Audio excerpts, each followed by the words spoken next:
All right, thanks, debaters. Now 8 minutes for Dr. Shook to ask questions of Dr. Craig.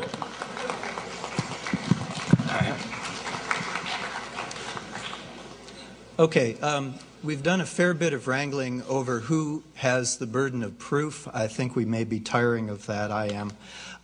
We may also have reached an impasse on this business of proving this and proving that. Perhaps in fairness, we should spend some more time, if you're willing, Dr. Craig, to focus on the morality business and the Bible and experience for those in the audience who may be more curious about those issues. Let me start then with morality. These objective moral values you contrast very strongly with subjective moral values, and it does look like you've set up a very neat dichotomy, of course, between objective and subjective. This atheist is a humanist and denies that the most important moral values that we should treasure and respect are subjective. And so then this atheist describes them as objective, right, in the sense that they represent the collective judgment of most, hopefully all of humanity, perhaps someday.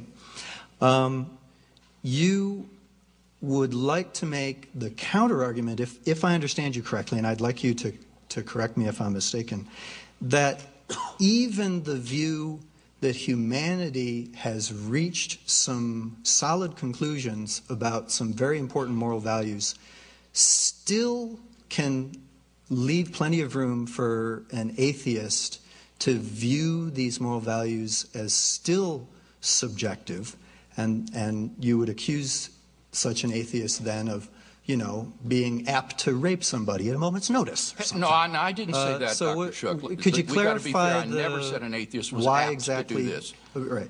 Why, if not objective, right, why is my category of objective insufficient, I guess, would be the question. Because I can't see on your view of moral relativism, which says that moral values are relative to the individual or to human societies, I can't see how you can condemn the psychopath as doing anything morally wrong. Or I can't see how you can say that Nazi Germany, National Socialist Germany, did anything wrong. What they did was in accord with their ethical system in that society. And on naturalism, there is no transcendent anchor point that stands above individuals and societies to serve as an absolute plumb line. So these are just relative, and there's no basis for saying that this individual is wrong and this one is right.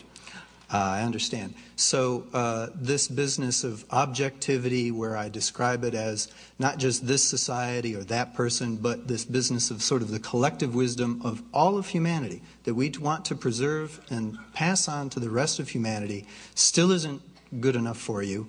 I claim that it's going to have to be good enough because religion really has no way of knowing what these allegedly absolute truths are. So my next question would be, speaking from your perspective as a Christian theologian, could you explain why certain moral values that your religion advances today have been occasionally denied or changed, modified?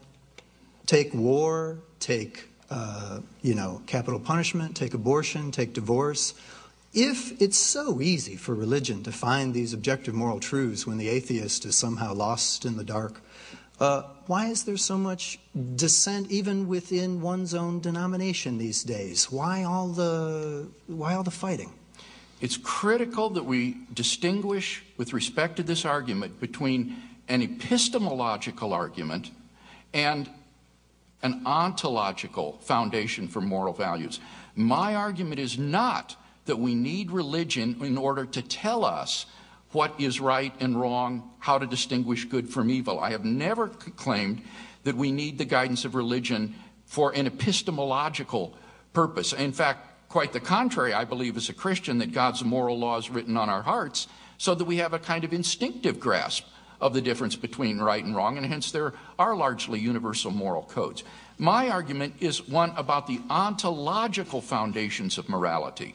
If morality is just a socio-biological byproduct of the evolutionary process, then it seems to me that it is simply ephemeral and non-objective, And so we need to have some kind of a transcendent plumb line or anchor point to ground objective values. And then the epistemological question is quite apart from that. So I'm very prepared to say that, yes, absolutely, people's views on what is right and wrong or moral values change. I think that moral progress is genuinely possible, that we can come to discern the good and the right more clearly.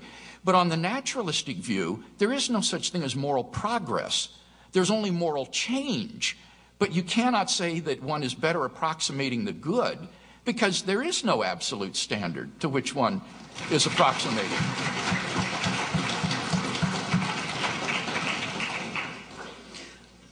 I promise to talk about the Bible and about Revelation. I'll fulfill that promise. One question that I would like to ask, I raised it earlier, and I don't think you've taken the opportunity to reply yet. What non-Christian, non-Bible-based sources, contemporary with Jesus' life or death or soon thereafter, have any capacity to corroborate whatsoever claims made in the Bible by Christians already committed to their theological views? Can you cite anything? I can. And these are reviewed, for example, in a book like The Evidence for Jesus by Richard France, or a recent book by Paul Eddy and Greg Boyd called The Jesus Legend, where they go through the references to Jesus of Nazareth in Roman, Jewish, and extra-biblical Christian sources. But the more fundamental point here, Dr. Shook, that needs to be understood is that the presupposition that the documents that were eventually collected into the New Testament need outside corroboration in order to serve as useful historical sources is itself a prejudice against those sources. And what modern historians working with these documents have discovered is that there is very, very good reason to trust these biblical narratives as historical sources. So that it's not a matter of looking to outside corroboration. It will be using tests like multiple attestation, embarrassment, dissimilarity, and other criteria of authenticity by which scholars judge these narratives to be credibly historical or not. So the whole approach you've suggested is prejudicial and assumes that these documents have no historical value unless and until they're corroborated by outside sources. And that's simply a mistaken presupposition.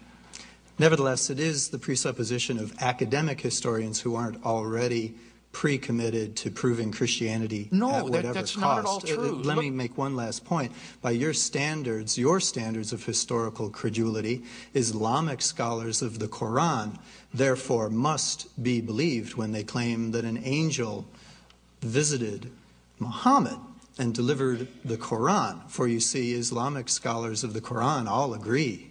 Oh, they all agree. You see, by your standards, the atheist now must accept not your religion, but 100. No, that's not at all the case what historians are doing when they investigate these documents.